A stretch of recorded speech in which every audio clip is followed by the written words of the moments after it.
Oui, première table ronde, donc Jean-Marc Vittori. Donc, le rapporteur Didier Blanchet qui va se présenter, Jean-Michel Charpin, Olivier Davanne, Denis Jacquat, Jean-Marie Le Guen et Éric Woerth, s'il vous plaît, à la tribune. Mesdames et messieurs, bonjour. Je suis un tout petit peu embarrassé d'être ici puisque par rapport à l'ensemble des intervenants qui sont assis à cette table presque ronde et aussi par rapport à la table ronde suivante, y compris la personne qui est moi, je suis beaucoup moins compétent que chacune de ces personnalités.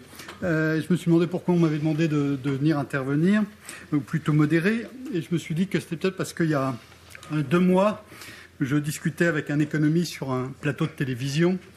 Et je disais, en forçant un peu le trait, qu'il n'y avait pas eu de réforme profonde dans ce pays depuis un demi-siècle. Et cet économiste m'a dit, si, il y a eu la réforme des retraites. Alors je lui ai dit, eh bien non, parce qu'on en est déjà à la 4e. Et à ce moment-là, l'animateur de ce débat a dit, stop, on arrête. Et donc on n'a pas pu aller plus loin. Et comme cet économiste était Jean-Hervé Lorenzi, je prends son invitation à animer ce débat comme la preuve que la question n'était même pas totalement, complètement réglée. Donc il a fixé le cadre du débat. Nous devons être précis, concrets et élaborés. Le but étant de parvenir à un système de retraite qui soit plus transparent, moins sensible à la croissance. Donc une réforme qui soit systémique, structurelle, on va voir.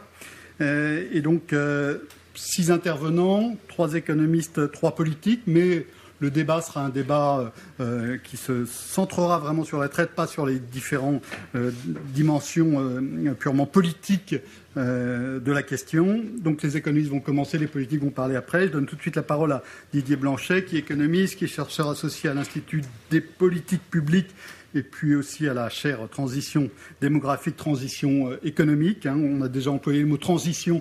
Je pense que transition des régimes de retraite, c'est aussi un point absolument crucial. Il y a 2 autres mots importants qui ont été prononcés. Je voudrais les dire juste avant de passer la parole à Didier, qui sont universels et effectivement transition. À vous, Didier.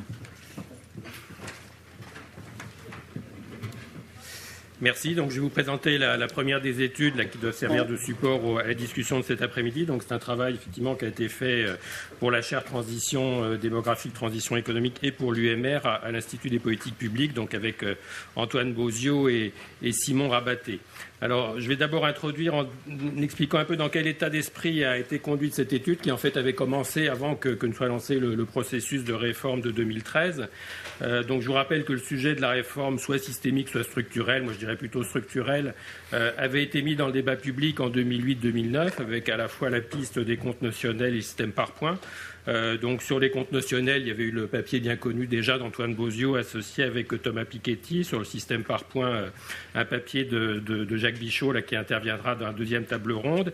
Et puis ça avait été suivi par un rapport du Conseil d'orientation des retraites qui avait essayé d'identifier à la fois l'intérêt de ces systèmes mais aussi les problèmes que soulevait leur mise en œuvre. Et puis derrière ça, les réformes de 2010 et de 2013 sont restées ou seront restées paramétriques, on peut le dire, comme celles de 1993 et 2003. Or, malgré le fait qu'elles soient paramétriques, on peut dire que, d'une certaine façon, le cumul de ces réformes n'est pas très loin de rétablir l'équilibre du système de retraite à long terme, tout du moins sous des scénarios économiques pas trop défavorables, donc celui qui avait été retenu comme hypothèse médiane par le dernier rapport du Conseil d'orientation des retraites, le dernier rapport de projection fin 2012.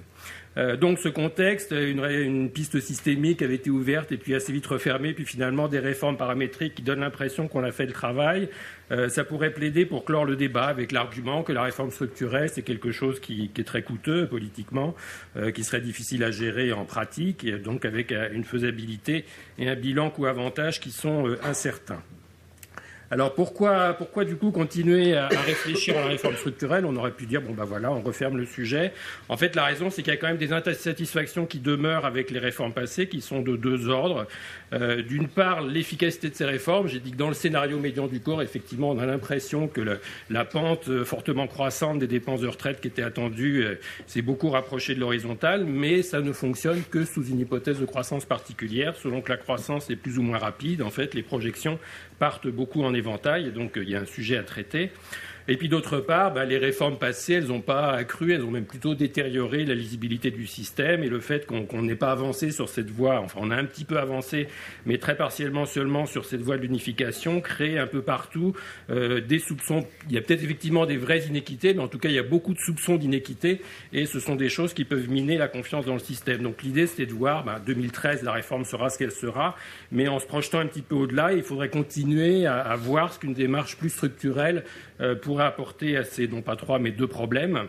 Alors, on peut le faire en fait avec deux idées en tête. Hein. Donc, on ne prend pas parti pour le Big Bang par rapport à quelque chose de plus progressif. On peut soit dire il faut se garder l'option un jour ou l'autre de faire vraiment une grosse réforme qui va tout changer d'un coup. Et pour garder cette option ouverte, il faut continuer à instruire le dossier parce que sinon, le jour où on dira tiens, c'est le moment, on va essayer de la faire. Si on se tourne vers les experts et que les experts disent écoutez, on n'a pas réfléchi plus en détail à comment ça pourrait se passer, effectivement, on aurait l'air un petit peu malin. Donc, je pense que c'est notre travail d'essayer de continuer à accumuler cette expertise, quelles que soient les décisions finales. Ou alors, l'autre façon de concevoir ce travail, c'est de dire en toute hypothèse, on restera dans le graduel, on va faire du paramétrique par petits pas, mais ça serait bien que ce paramétrique il soit guidé par une vision d'ensemble. Et cette vision d'ensemble, ça peut être la réflexion structurelle qu'il apporterait. Et j'ajoute que ces 2 stratégies ne sont pas antinomiques. Hein. Si on démarre d'abord par 10-15 années de petits pas, mais qui sont bien orientés d'une certaine direction, ça peut faciliter le moment venu un basculement plus complet. Alors, donc l'apport du présent travail, c'est un rapport de recherche qui a été fait à l'Institut des politiques publiques pour la chaire et pour l'UMR. C'est pas une proposition de réforme clé en main. D'ailleurs, de toute manière, on propose plusieurs scénarios. Et puis, c'est seulement un travail d'étape. Donc, c'est une contribution à l'expertise sur ces systèmes de retraite alternatives.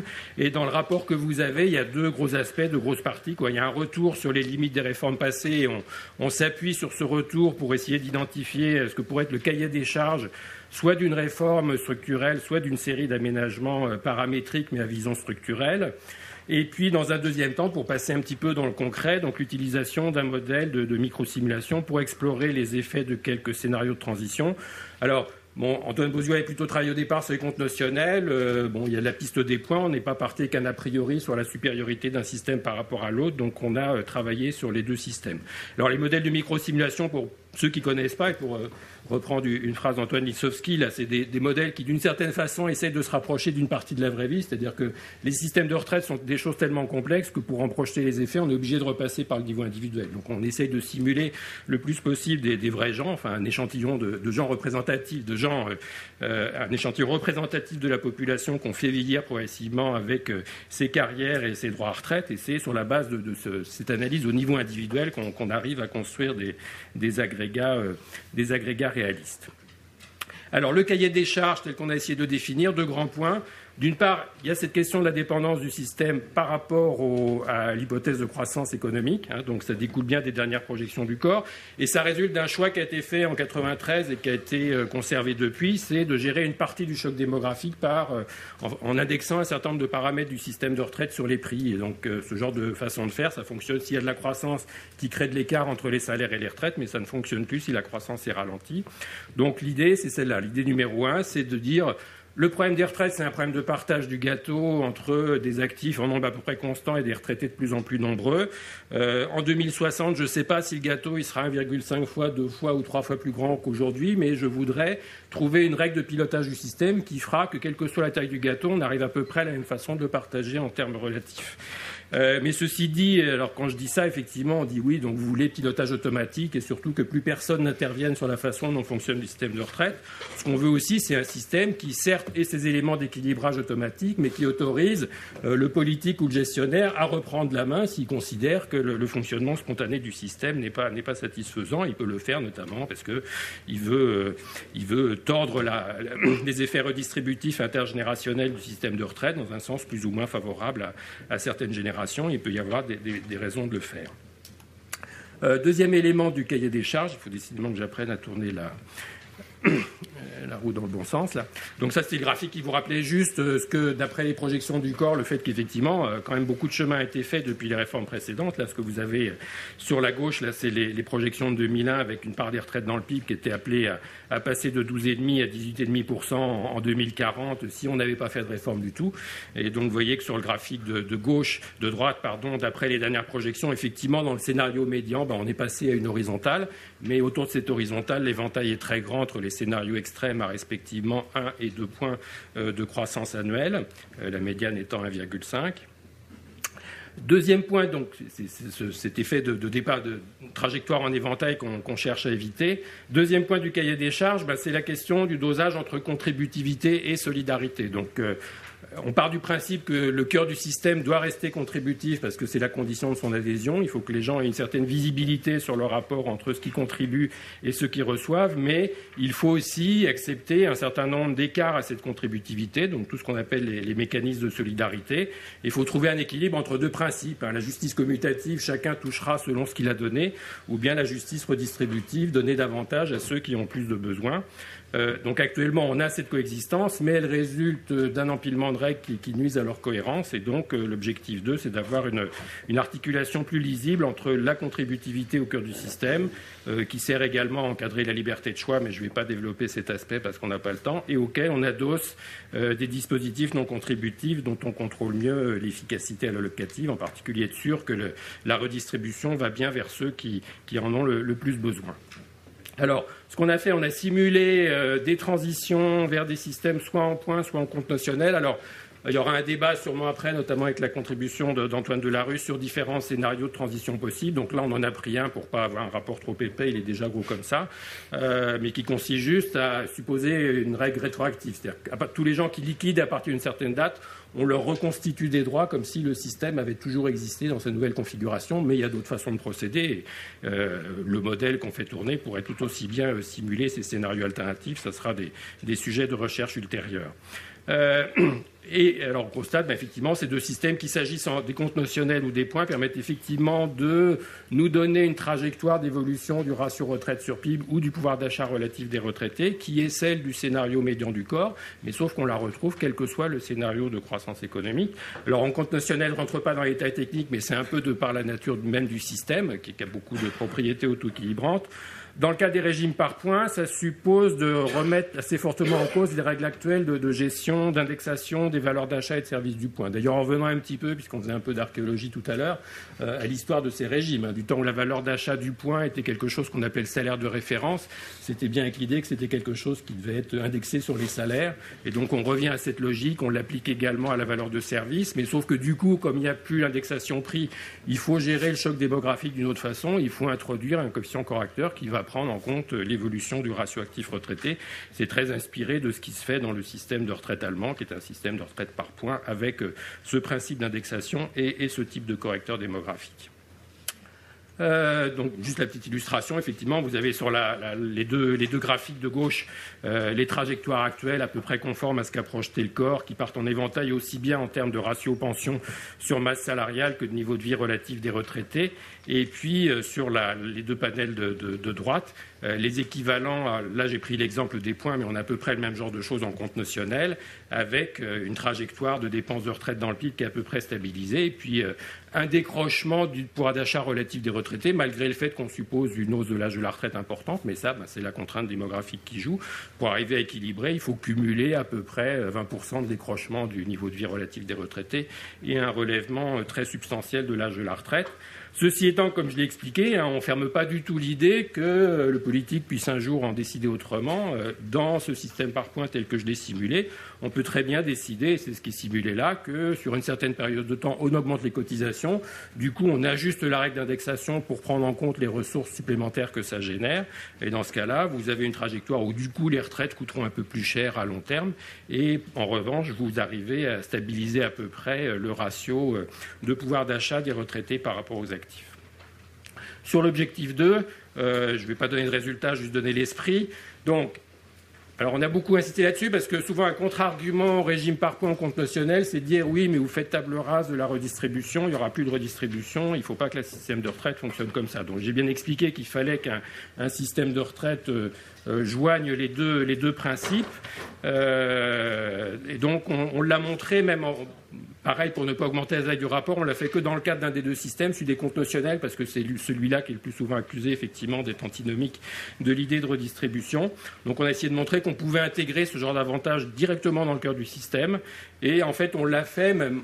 A priori, si on fait une réforme structurelle de ce type-là, ce serait pour rationaliser ces avantages non contributifs.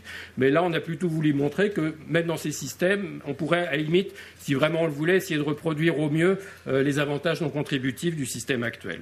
Donc, on a reproduit quasiment à l'identique les avantages familiaux, les validations de périodes assimilées. Il y a juste pour le minimum contributif et le minimum garanti de la fonction publique qu'on a dû trouver des choses un petit peu alternatives, mais avec des principes assez logiques qui consistent à bonifier les petites cotisations. Donc, les gens accumulent davantage sur leur compte notionnel, même si leurs cotisations sont basses.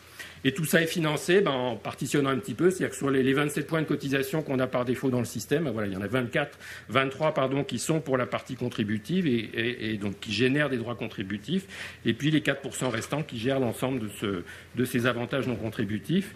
Et donc les premières explorations, on montre qu'on arrive à avoir des avantages non comparatifs comparables des avantages non contributifs, comparables à ceux du scénario de référence sans réforme, avec l'avantage qu'ils soient harmonisés sur l'ensemble de la population, l'autre avantage qu'ils suivent l'évolution au niveau de vie moyen, parce que dans les résultats relativement optimistes du corps, il y a quand même le fait que tous les minima, tout ça, ils sont supposés indexés sur les prix jusqu'à la fin des temps, ce qui peut quand même finir par poser problème. Et cette introduction d'avantages non contributifs, elle se fait dans les comptes notionnels sans remettre en cause la capacité de ces systèmes à s'accommoder de différents rythmes de croissance. Donc, conclusion. Je rappelle bien sûr, parce que des fois au début, les comptes notionnels, par exemple, ça a été interprété comme voilà, il y a l'idée miracle auquel on n'a pas pensé, qui va permettre d'avoir plus de retraite pour les mêmes cotisations, alors qu'a priori c'est toujours de la répartition, donc l'équation globale est la même. Donc là, j'essaye de bien éviter cette ambiguïté. Dans tous les cas, il y a le même arbitrage entre l'âge de la retraite, le taux de remplacement et le taux de cotisation. Le point, c'est que ces deux systèmes permettraient de le résoudre d'une façon qui ne serait plus dictée par les hypothèses de croissance. Donc, c'est le premier objectif qu'on s'était donné, et sans du tout empêcher de garder au système un certain nombre de propriétaires distributifs. Donc maintenant, ce sont juste des pistes qui sont sur la table. En tout cas, ça plaide pour continuer à accumuler de l'expertise sur le sujet. Comme j'ai dit, quoi qu'on fasse, on verra que le jour venu, si ces choses-là sont traduites en actes, mais je crois que notre travail, c'est aussi de faire en sorte que ces décisions puissent être prises en connaissance de cause et donc continuer à explorer ces pistes plutôt que de laisser le dossier fermé. Voilà, je vous remercie.